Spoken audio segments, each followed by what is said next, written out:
भारत और पाकिस्तान में अब खाने की थाली पर कब्जे की जंग चल रही है और दोनों पड़ोसियों के झगड़े से दुनिया बहुत खुश है। जानेंगे आखिरकार ऐसा क्या हुआ है। तो वहीं दूसरी तरफ ताइवान क्या जापान के नाटो में शामिल होगा और इस चीज को लेकर चाइना में मंथन शुरू हो गया है। जियोपॉलिटिक्स में बहुत कुछ चल रहा है, हमेशा की तरह जानने को मिलेगा बहुत कुछ। आइए जानते हैं इन खबरों को विस्तार से। भारत और पाकिस्तान ने ऐसा फैसला किया है जिससे पूरी दुनिया खुश है। दरअसल दोनों देशों ने चावल निर्यात फिर से शुरू कर दिया है। इतना ही नहीं, निर्यात को बढ़ावा देने के लिए इस पर मूल्य सीमा को भी समाप्त कर दिया है। इससे चावल के अलग अलग किस्मों की वैश्विक कीमतों में गिरावट आई है। भारत सरकार ने गैर बासमती सफेद चावल के निर्यात पर प्रतिबंध हटाया है। भारत ने 1 साल से ज्यादा समय तक विदेशों में इसकी बिक्री को रोक लगा दी थी। इसमें 2024 में अधिक फसल उपजने के कारण घरेलू जरूरतों के लिए देश के गोदाम भर गए हैं। भारत से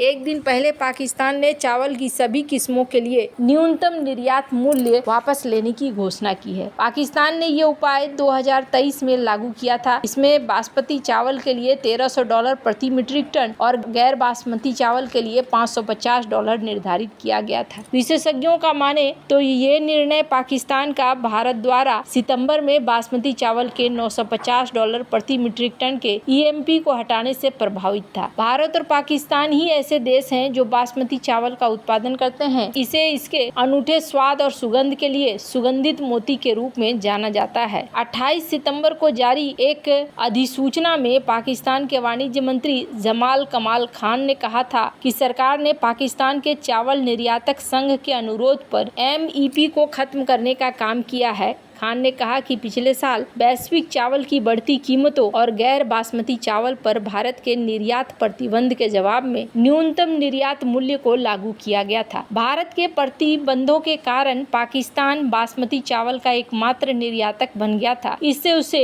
न्यूनतम निर्यात मूल्य के माध्यम से विदेशों से डॉलर कमाने का मौका मिला। पाकिस्तानी मंत्री ने कहा कि हालांकि अंतर्राष्ट्रीय चावल की कीमतों में हाल ही में गिरावट और भारत द्वारा अपने निर्यात प्रतिबंध को हटाने के साथ MEP पाकिस्तानी चावल निर्यातकों के लिए वैश्विक बाजारों में कंपटीशन बने रहने में बाधा बन गया है। पाकिस्तान के वाणिज्य मंत्री जमाल कमाल खान ने अनुमान लगाया कि इस कदम से पाकिस्तान चावल निर्यात को बढ़ावा मिल सकता है, जो इस वित्तीय वर्ष में संभावित रूप से $5 बिलियन का राजस्व प्राप्त कर सकता है। हालांकि यह आसान नहीं होगा, क्योंकि विश्लेषकों का कहना है कि पिछले साल के विपरीत पाकिस्तानी चावल एक बार फिर अपने भारतीय प्रतिद्वंदी से भिड़ेगा और निर्यात पर न्यूनतम मूल्य हटाने के पाकिस्तानी सरकार के फैसले ने कई चावल प्रोडक्शन करने वाले देशों को परेशान कर दिया है। भारत दुनिया का सबसे बड़ा चावल निर्यातक है। भारत के पास वैश्विक चावल व्यापार का लगभग 40% हिस्सा है। बासमती क्षेत्र में 65% की हिस्सेदारी है। थाईलैंड और वियतनाम के बाद चौथा सबसे बड़ा चावल निर्यातक पाकिस्तान बासमती बाजार के शेष 35% हिस्से को बरकरार रखे हुए है। वित्त वर्ष 2022-2023 में भारत ने चावल की बिक्री से $11 बिलियन से अधिक की कमाई की थी, जिसमें अकेले 4.5 मिलियन मीट्रिक टन से अधिक बासमती चावल ने $4.7 बिलियन से अधिक की कमाई की। लेकिन जुलाई 2023 में उच्च मुद्रास्फीति, बढ़ती खाद्य कीमतें, अल नीनो मौसम की घटनाओं के कारण संभावित उत्पादन की कमी के बारे में चिंताओं ने भारत सरकार को राष्ट्रीय चुनावों में से 1 साल से भी कम समय पहले गैर बासमती चावल पर निर्यात प्रतिबंध लगाने के लिए मजबूर किया। चावल की ये किस्म भारत की सार्वजनिक वितरण प्रणाली की घरेलू मांग को पूरा करने के लिए निर्भर करती है। 1 महीने बाद भारत ने बासमती चावल के निर्यात पर भी प्रतिबंध लगा दिया था। अब जाकर देखने को मिल रहा है कि यहाँ चीजें बदलती हुई नजर आ रही हैं।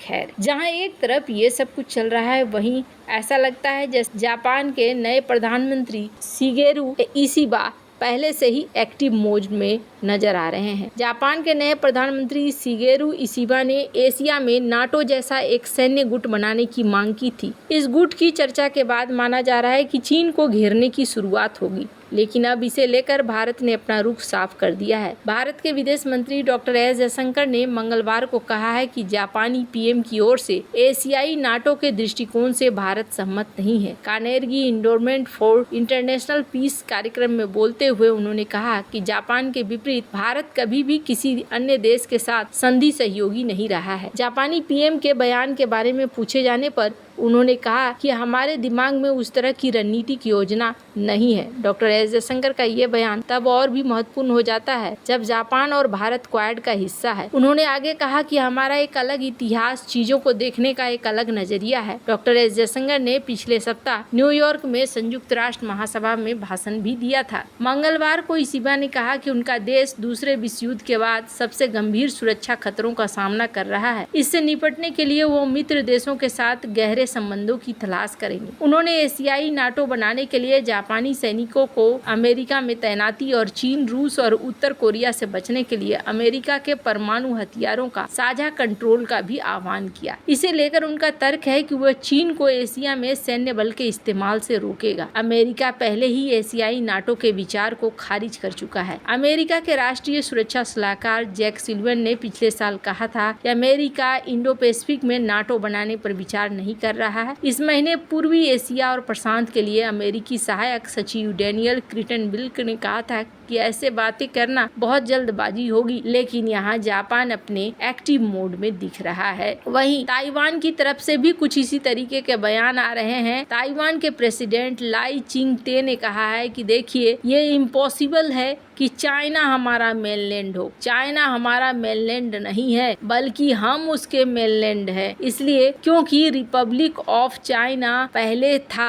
और ये 75 साल पुराना है। ये तो सीसीपी का जो बना हुआ है ये नया है, और ये जो कुछ भी कर रहे हैं ये गलत है। ताइवान 1949 में सिविल वार के कारण यहाँ आकर यहाँ पर बना, लेकिन हम जो है उनसे पुराने हैं, इसलिए वो हमारा मेनलैंड नहीं है, बल्कि हम भले मेनलैंड हो सकते हैं, वो हमारा मेनलैंड नहीं है। आपको बता दूं, ताइवान को लेकर ये कहा जा रहा है, स्क्रीन पर एक आर्टिकल देख सकते हैं कि ताइवान को लेकर अब चिंता हो रही है चाइना को इसलिए चिंता हो रही है क्योंकि अब चाइना को लग रहा है कि कहीं ताइवान इस नाटो में शामिल न हो जाए। हालांकि ताइवान को शामिल होने में ज्यादा वक्त भी नहीं लगेगा अगर जापान ऐसा कोई नाटो बनाता है तो, इसलिए क्योंकि ताइवान को खुद एक सहारे की जरूरत है। इस वक्त ताइवान वैसे भी अमेरिका की पूरी बातों पर चल रहा है, तो माना जा रहा है कि यहाँ पर एक अगर गठबंधन ऐसा कुछ भी बनता है तो वो भी शामिल हो सकते हैं। खैर, भारत से भी